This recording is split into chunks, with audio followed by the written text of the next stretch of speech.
Bonsoir. Après la soprano, vous aurez un baryton ce soir.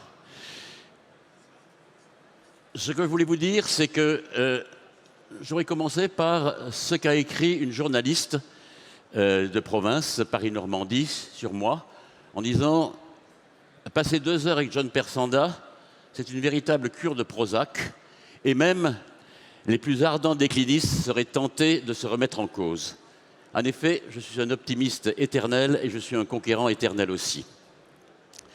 Ce soir, je vais vous parler d'un animal très décrié à l'heure actuelle, le plastique.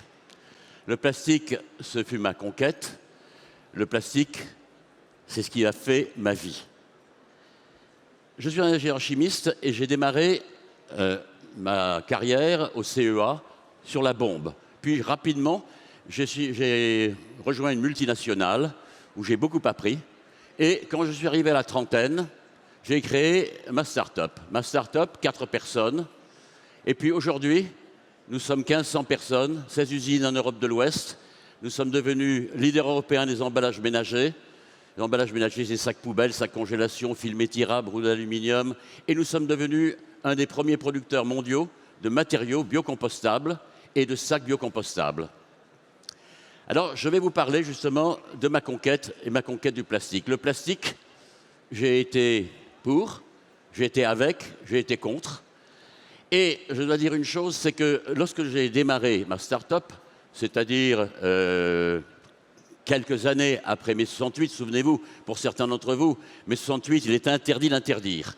Donc, on y a été. Hein. Alors là, je peux vous dire que c'était le royaume du plastique et on a pollué.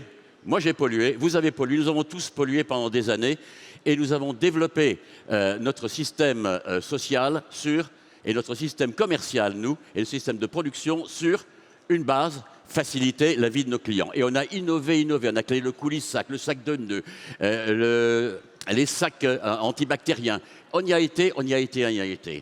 Et un jour, je suis allé dans une île, Chypre, au nord de l'île, où il n'y a pas de touristes, il n'y a personne dans cette île. Et dans cette île, je me suis levé un matin, et à 8 heures du matin, que vois-je? Je vois la plage entièrement polluée de déchets plastiques. Et je vois un brave homme qui nettoie cette plage, et 1 heure après, cette plage était devenue exactement comme elle pouvait être à l'époque d'Homère, une plage merveilleuse avec de l'eau limpide. Et le lendemain, la plage était à nouveau polluée. Et alors, je me suis dit, il faut arrêter. Là, il faut changer notre style, il faut quand même arriver vers une autre solution.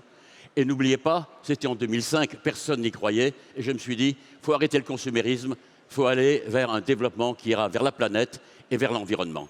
Et alors là, je vous dirais que la chance, le hasard, quelques semaines plus tard, je rentre dans mon bureau et je vais en salle de conférence et je rencontre mes collaborateurs avec un Allemand, le Dr Schmidt.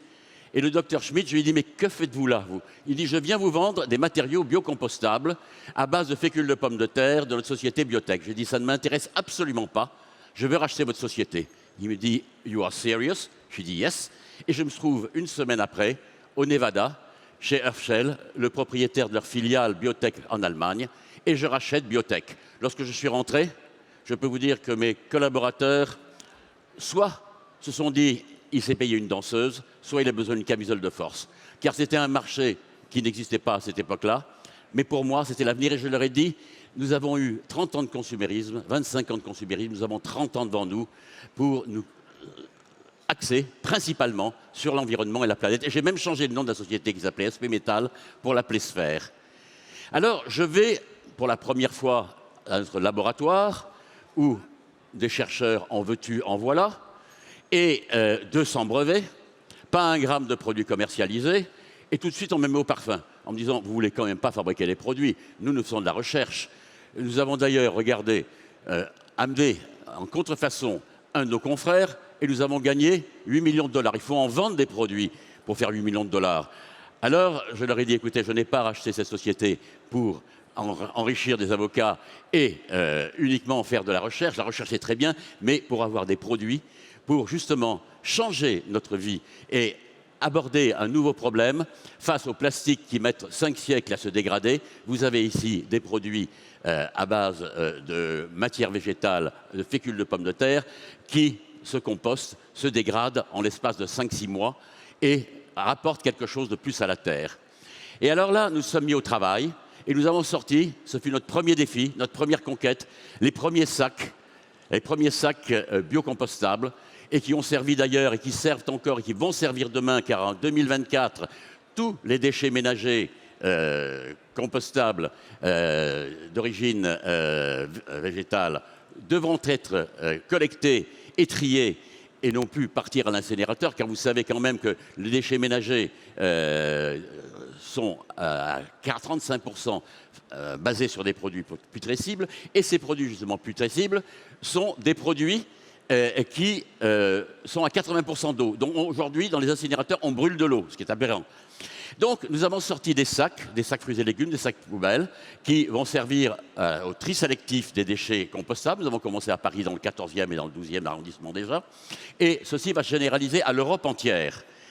Et nous avons aussi été plus loin, puisque nous avons fait des capsules pharmaceutiques, nous avons fait des capsules de café, nous avons fait des pots pour les fleurs, nous avons fait des films pour les films étirables, et bien d'autres produits, tous compostables à base de fécule de pommes de terre.